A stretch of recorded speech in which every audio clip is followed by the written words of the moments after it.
Greetings everyone, I am Dr. J and welcome back to my ongoing review series of Halo the Master Chief Collection. Previously we looked at the gameplay for Halo 2, which presented a marked improvement over the original game in pretty much every manner that you can think of.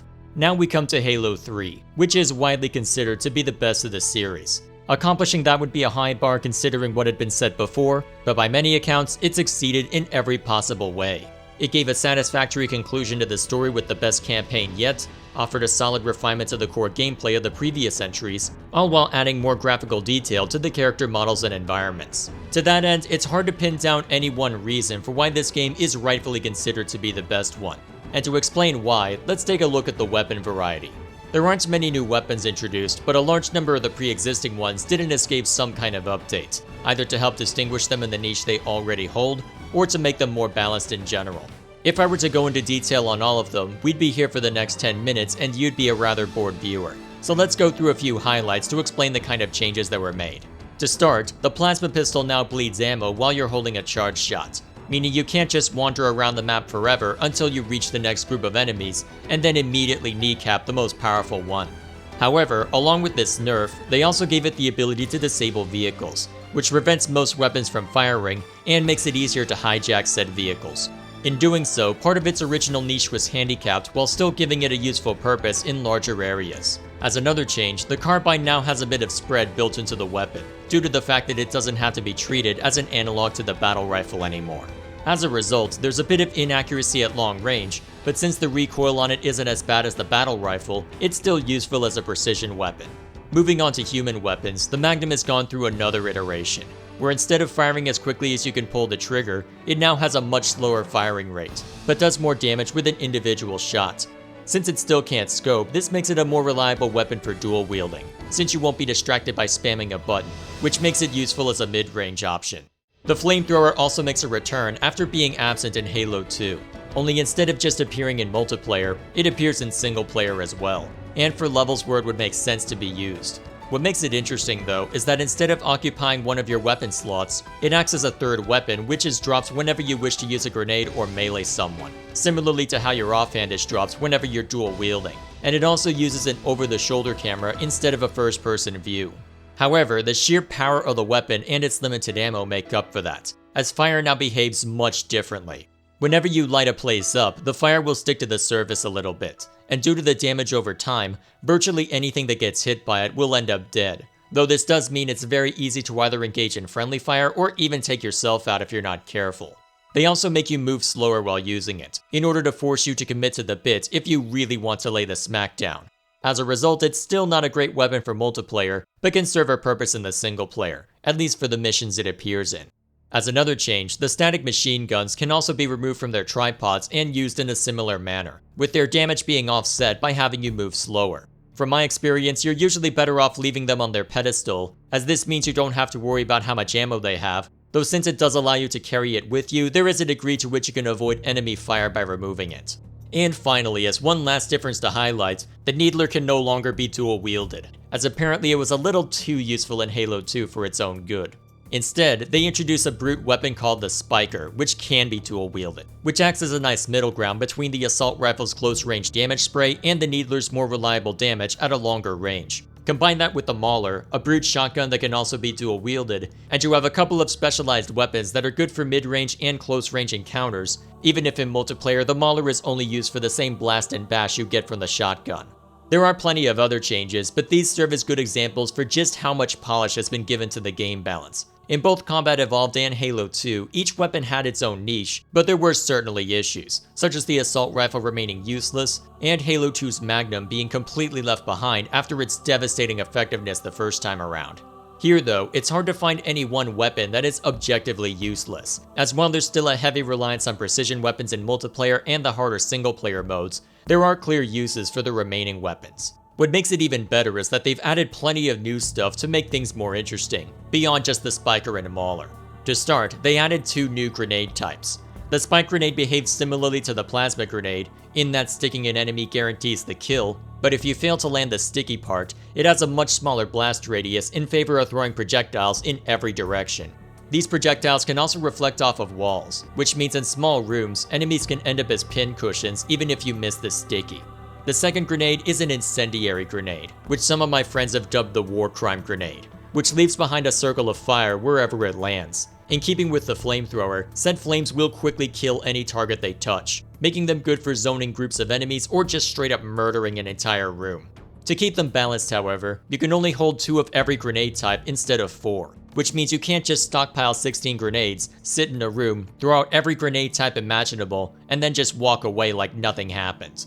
To further keep these new grenades from making close quarters fighting a little too explosive, the game introduces new equipment that can even the odds. To start, the bubble shield will block any and every kind of attack from entering or exiting, which is most often used to stall for time if you're surrounded or need to reload. That being said, this is one addition that I have mixed feelings about, as with how quick the game can be, putting a pause button on the action isn't necessarily for the best. In single player, it can be useful considering you're sometimes one soldier against many, and since the enemy will also use it, you'll technically have fewer targets to deal with at once. However, in multiplayer, it feels like an anti-fun mechanic. What typically happens when it comes out is that someone will be getting shot at, a bubble shield is deployed, and you'll have 2 choices. First, you decide to stand there menacingly and wait for something to happen, which isn't necessarily a good idea if your enemy has friends. Second, you could try to enter the shield to either throw a grenade in or melee him to death if his shields are down. The only problem is that if your opponent has a shotgun, mauler, or energy sword, it doesn't matter what his health is, because he can easily turn any location into a kill zone. As mentioned when discussing Combat Evolved, that might be fun to pull off, but it's not fun to be on the receiving end of. Thankfully, the other equipment is far more interesting. The other deployable shield puts down a similar blocker to what the Covenants have deployed in previous missions, creating a zone where you can't move or shoot, but which can eventually be brought down with enough damage. This gives it a clear role that someone can circumvent with a grenade or heavy ordnance, while also giving you a moment to breathe if necessary. The gravity lift allows you to get a degree of verticality, which gives you more options on how to approach encounters, and allows you to do some really cool grenade tricks as well. The power drain will remove the shields from everyone who gets too close to it, and will disable nearby vehicles. It also has a tendency to blow up after a while, which can cause a lot of damage to vehicles and kill anyone in melee range, so it serves a niche role to quickly deal with a large group or vehicle. The mine is a small explosive that emits a beeping sound once it's armed, and will blow up as soon as anything comes too close. With how strong the explosive is, a warthog or ghost will usually be destroyed in one hit, and even a wraith or scorpion will feel it if they're crazy enough to get too close, or if it's dropped right on top of them. This then means even if you don't have any explosive weapons, you can still set up cases where an overconfident warthog can be stopped in its tracks. Finally, the regenerator will reduce the recharge delay on your shields to 0, which serves a similar function to the bubble shield but is much better designed since it offers some counterplay. It might constantly refresh your shields, but it won't save you from a sniper rifle's headshot or an energy sword to the gut, meaning there's counterplay if your enemy can find an appropriate weapon.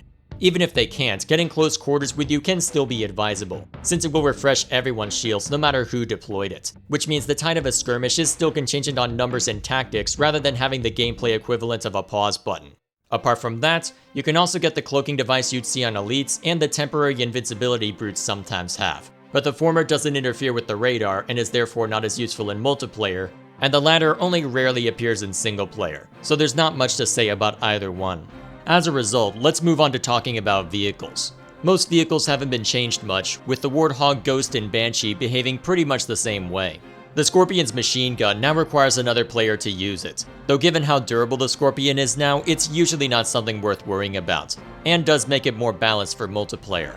The Wraith's alternate fire you may have seen on enemies in Halo 2 has also been placed on a second gunner seat, but as we saw with my voice chat montage, it's only useful to prevent hijacking, and considering it makes you a sitting duck for a sniper, you won't see most players using it. You also see the Covenant version of the Warthog show up on some maps, though it's been retooled to match the aesthetic of the Brute's equipment. As for new vehicles, both factions got a couple of new toys to play with. The human faction got a 2-man vehicle called a Mongoose, where the driver is unable to shoot, and the second player is able to fire with whatever weapon he has equipped, though he's unable to scope with said weapon.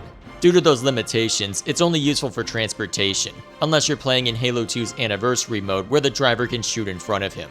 As another ground vehicle, you have the Chopper, which I just call the Brute Bike because I can never remember the name. It controls substantially differently from the Ghost, and while it's more unwieldy, its weapon is generally more accurate and more powerful than a Ghost as well. I personally enjoy using it, though it behaves so differently that it's hard to tell where it falls in terms of game balance. The real fun addition is the Hornet, a human gunship armed with missiles and fairly accurate machine guns. It also has a pair of passenger seats that are pretty easy to shoot out, but which make it easy for someone with heavy ordnance or the flag to get from one place to another. The controls for it are a little weird for keyboard and mouse, as you control the altitude with two different and usually unrelated buttons, but both of its weapons are fairly effective. In fact, it's kind of overpowered if you don't have a new weapon called a Spartan Laser, which has a long wind-up time before firing, but can one-shot pretty much anything in its crosshair. That said, it's a lot of fun to use in both the single-player setting where it's first introduced, even if you have to play normal mode to get the button prompts, and the multiplayer maps where you get to absolutely terrorize your opponents. While we're on the subject of terrorizing your opponents, let's discuss the multiplayer, as they've added a few new modes that are worth mentioning. Up first is a big team game mode called Heavies, which is a spin on Slayer where there's a lot more big vehicles like the Hornet, Scorpion, and so on. It's a neat gimmick that gives you plenty of opportunities to use the Spartan Laser and pretty much every vehicle in the game, which creates a much different environment than normal. However, that gimmick comes with a price, as from my experience, games are either really close or completely one-sided. The reason for this is because with how durable the Scorpion tank is now, and with how hard it is to put good damage on the Hornet, there is a major tendency to snowball, especially if someone is enough of a bastard to park the tank in a place where it's impossible to approach on foot.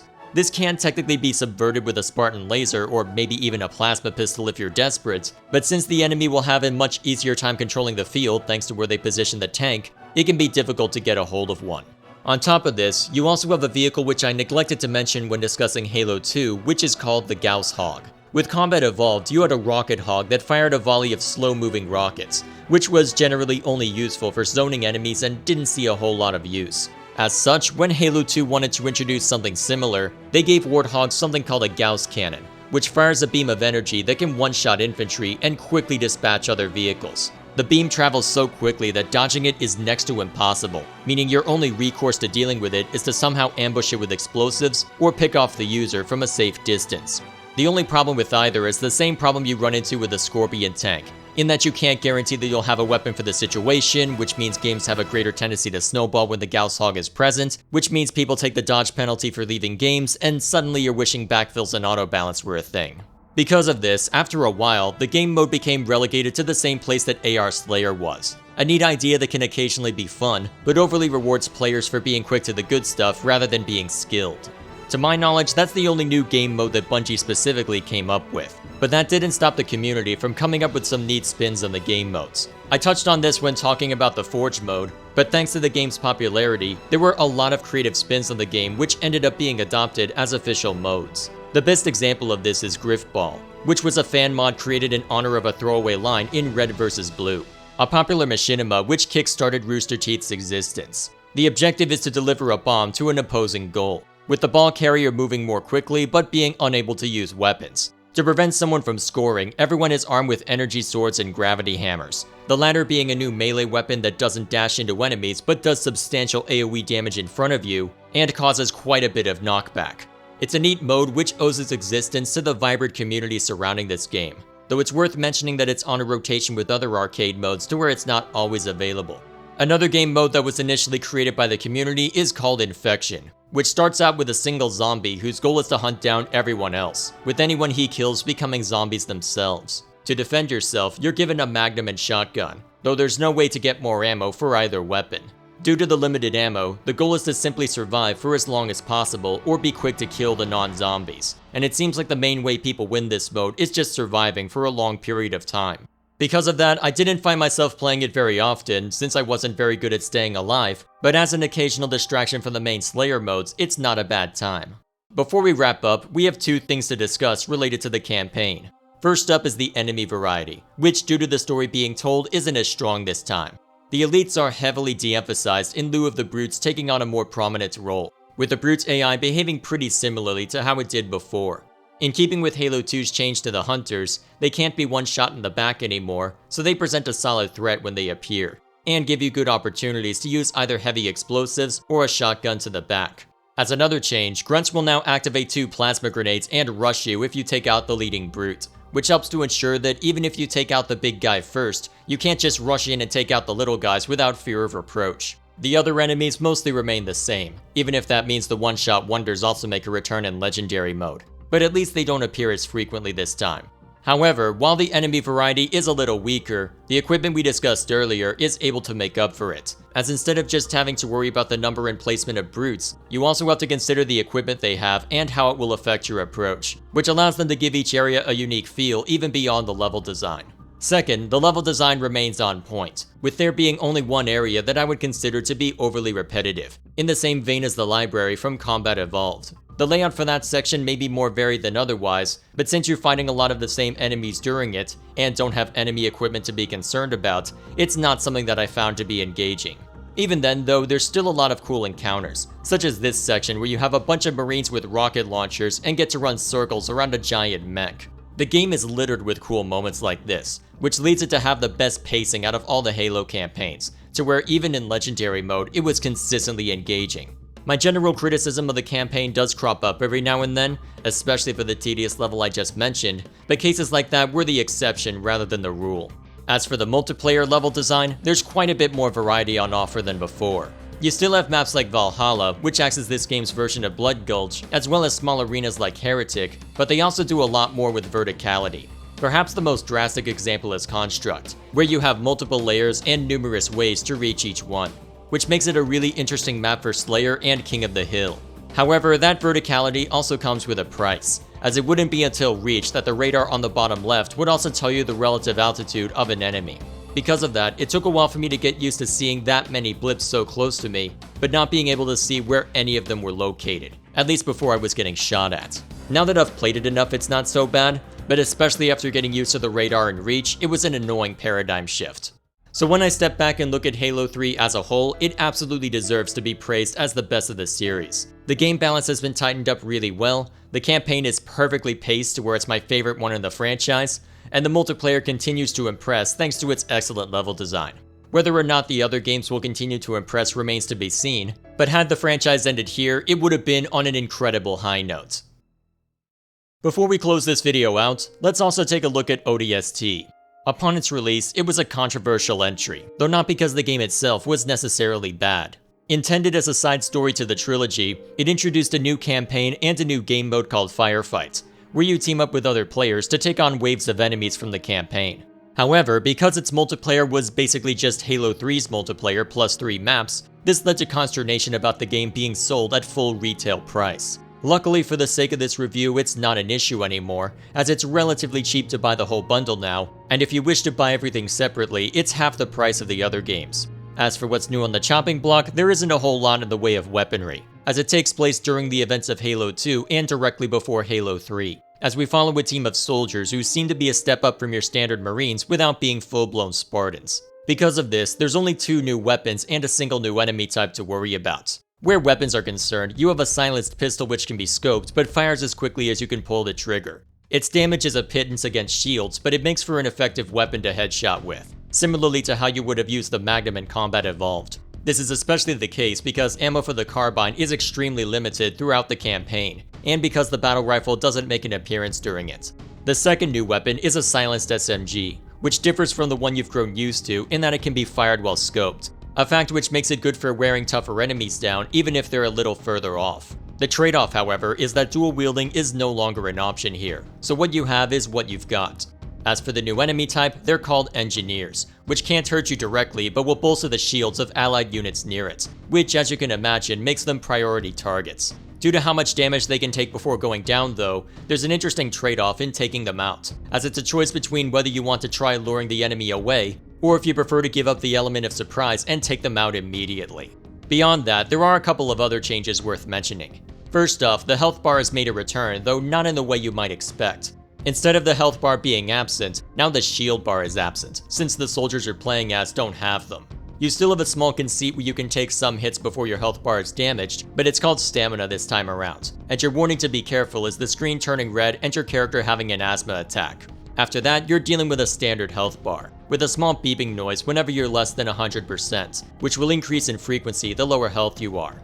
That beeping noise may serve the same purpose as the shield warning in the other games, but since it occurs literally all the time when even a small percentage of your health is missing, it can become grating after a while, especially for vehicle sections where health packs aren't readily available. Still, that change in the health system plays to what I've said about balancing for single player versus multiplayer, as since there's not an ODST equivalent to multiplayer, the game can then properly balance your health to reflect the fact that you're usually alone or outnumbered. And I know this because when playing it in co-op, there ended up being a running gag where my brother and I would find opportunities to kill each other. And the rare time it wasn't death by grenade, we found each other to be far more resilient than expected. Even if you don't necessarily trust those shenanigans though, there's only one bit of evidence required.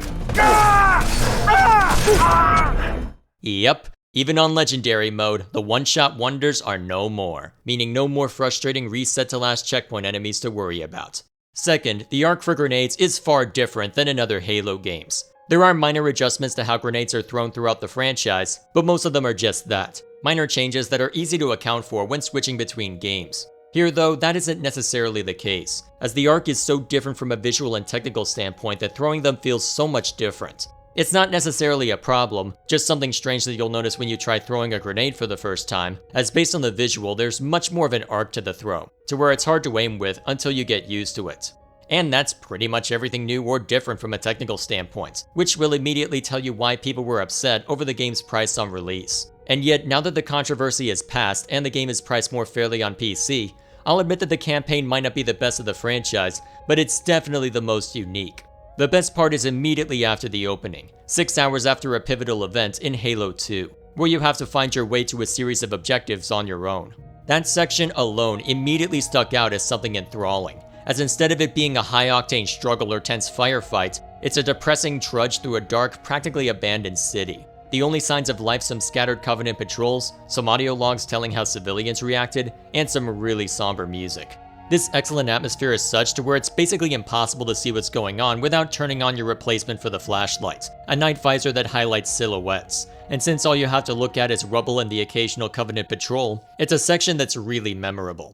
There was one point where I got mixed up on where to go, specifically right as you're allowed to take control, as the markers to help you find your way don't kick in until after you wander around a bit. But apart from that, it's a really compelling section. What's more is that it's not just that section alone, as it acts as the connective tissue for the first few missions, as your character retraces the steps of his squad, which is where the campaign manages to maintain its level variety. Through a series of flashbacks, you get to take on the role of different soldiers through the usual sections where you have to stand your ground, take control of a vehicle, or fight through entrenched Covenant positions, all of which are really varied and a lot of fun in their own right. To add on to that, it also allows you to play the missions out of order if you so desire, which I accidentally ended up doing. If you refer to the map you're given by hitting tab and don't tamper with the beacon that tells you which thing to check out next, you'll end up going through them in chronological order. But because I saw something which looked closer, I went to a different one and ended up playing Chapter 5 before Chapter 4. There was a bit of confusion for me as to the setup for Chapter 5 as a result, but it then made for an interesting circumstance where I got to piece together what happened in my mind instead of within the game itself, which I really appreciated. I didn't appreciate the backtracking I had to do, as the beacon for Chapter 4 was so far away because Chapter 5 was set really close to the next one, but the fact the game gave me the freedom to do so was really cool. Because of the different structure, the atmosphere it creates, and the rebalanced health bar, this is one case where you're best experiencing this on your own, even in Legendary mode. Between the game balance and atmosphere, there was something very ominous about it that simply isn't there when you're in co-op, as when you have your friends there, it doesn't feel nearly as lonely. Though, to be fair, this could be because my brother and I couldn't keep from blowing each other up. I know I've signed my death warrant by hitting you, but in my defense... Uh-oh! Stupid grunts! Oh, you think that was a grunt? Okay, yeah. Maintain that delusion. Please. It looked like a grunt. Toss that thing. Yep, you can think that. You can think that. It's okay. We'll just act on the assumption that it was a grunt. You are. Oh, boy. Wow. You guys are hilarious. I'm surprised at how durable people are. You still haven't knocked. Alec, you might. You still haven't hurt me. Hey, Alec. Got a present for you. What? Okay, you know what? In the name of equality. Okay, you know what? In the name of equality. I believe I can fly. Finally, as one last thing to discuss, let's take a look at Firefight, the new mode that was introduced with this game.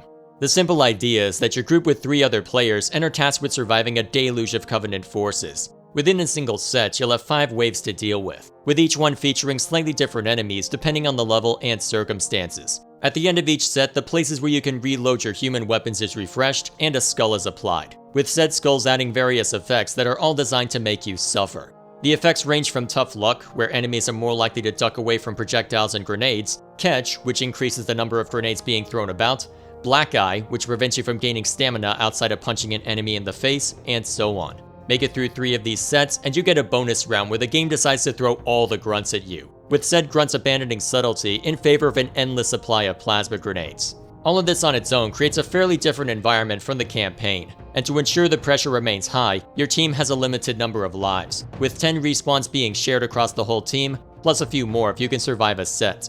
Within the matchmaking, it's something which can be entertaining if you want to turn your brain off, as once you figure out the eccentricities with a stage, it's fairly easy to complete the 3 sets plus bonus round, even on the heroic mode. If you want something really insane though, there's an arcade version that throws all sorts of modifiers into play, such as giving you and your teammates infinite explosive weapons, or getting random weapons each time you respawn, or giving everyone a sniper rifle with infinite ammo. For the most part though, I'll admit that by this point it was more of a novelty to me, as Reach is the only other game which has a Firefight mode in the Master Chief Collection, and since it was out for almost a year on PC before ODST dropped, it does appear more basic by comparison.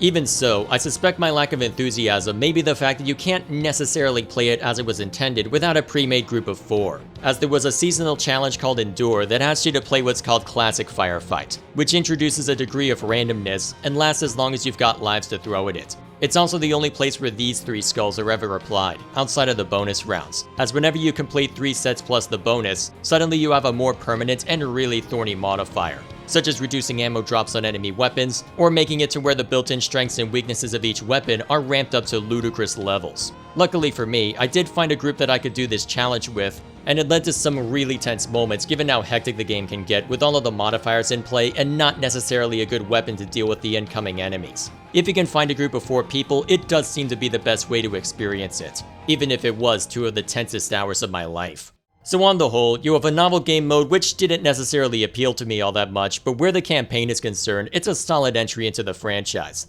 As far as epic conclusions go, it might not be able to overtake Halo 3, especially given how short it is, but as a simpler campaign that allows them to throw in a ton of interesting circumstances, with health bars that don't have to accommodate a PvP setting, it's worth checking out. I may not be the biggest fan of Firefight, as I don't tend to play a lot of horde-based PvE games, but with how novel the campaign was related to the rest of the games, I'd say it's worth getting on the back of that alone, especially given how cheap it is as a standalone game.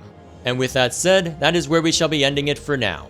With ODST only adding a new campaign in Firefight, it was easy enough to bundle the 2 games together for this part, which means next time our focus will be on Halo Reach, the last game that Bungie had a direct hand in, and my first experience with Halo multiplayer. I suspect this is one that will be interesting to talk about as a result, since there could be a clash between the soft spot I hold for it and any objective analysis of the game itself. Until then, thank you all for watching, let me know what you think in the comments below, and I'll see you for the next one.